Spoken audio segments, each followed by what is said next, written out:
And Kishore Bhimani, noted sports commentator, joins us live. Mr. Bhimani, how exactly are we viewing this interim order that's been passed by the Supreme Court? We understand that there are several things that still need, we still need clarity on those. But currently, with the salient features of this interim order, how are you viewing it, and what do you think the implications are going to be?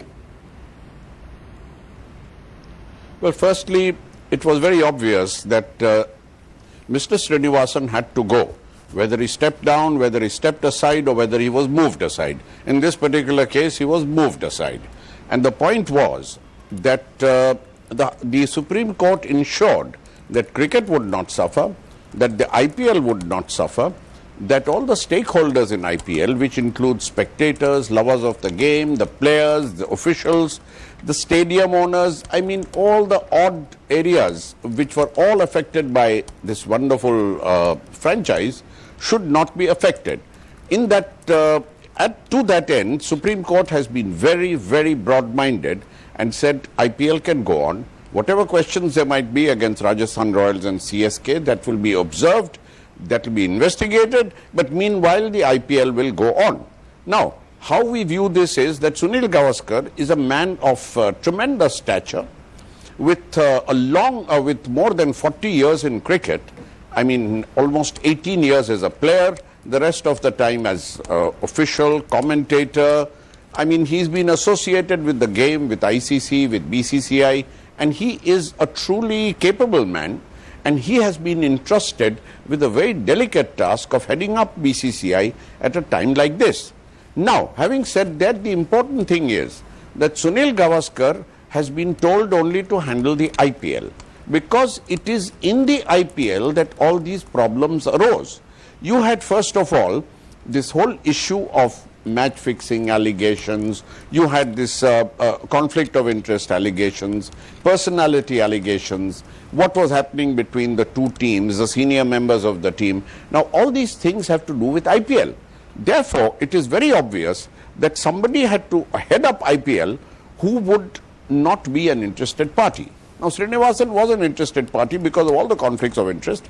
He owns India Cements, he owns CSK team, he's the president of the board, he's the father-in-law of Gurunath Mayappan. I mean, far too many conflicts. So, he was removed, Sunil Gavaskar was put there. But Sunil Gavaskar is not in a position to run the day-to-day affairs of the state, day-to-day affairs of the association, which I said state, but it is like a state. Right. Now, the association, that is the BCCI, needs to be run by somebody who knows it. Shivlal Yadav does. Shivlal Yadav is a senior vice president from the south, and therefore Shivlal Yadav. Right, Mr. Bhimani, stay with us. With the Supreme Court ruling that Sunil Gavaskar will be the interim chief of the BCCI, the big question now is, what happens to N. Srinivasan? What will be his status now, and how can the BCCI have two presidents at the same time? There is still no clarity on who will probe N. Srinivasan and if there is a fixed time frame for the investigation. Now, the Supreme Court ruling also does not clarify who will now represent India at the ICC and what is the current status of the present IPL Governing Council. Well, as the saying goes, these are still early days. I mean, it is literally today that it has happened. It's not even 24 hours. So the first steps have been taken.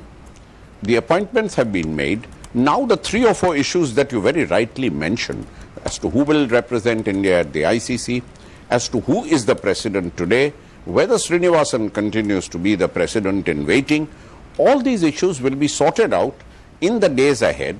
But what is effective is that Srinivasan will not interfere the affairs of the board now. So he's been shunted out aside. Now, when you say if the court confirms that he's just been shunted aside, then the Honorable Court will obviously give him the chance to come back if his name is cleared. Now, that is what we are told, that if he is cleared of all charges of conflict of interest, of other wrongdoings, etc., etc., then the Supreme Court might pass the order that yes, he's clear, and then they might decide to bring him back. Now, that is not against the rules of the board, because Shivlal Yadav is a vice president, so he goes back to being vice president. Sunil Gavaskar is not a board member, he's an outsider. He is a brilliant outsider, but an outsider. So he comes and he moves out and Srinivasan moves in. This is the way we did it. Now, what happens ahead, as I say, these are still early days and we'll have to wait and see.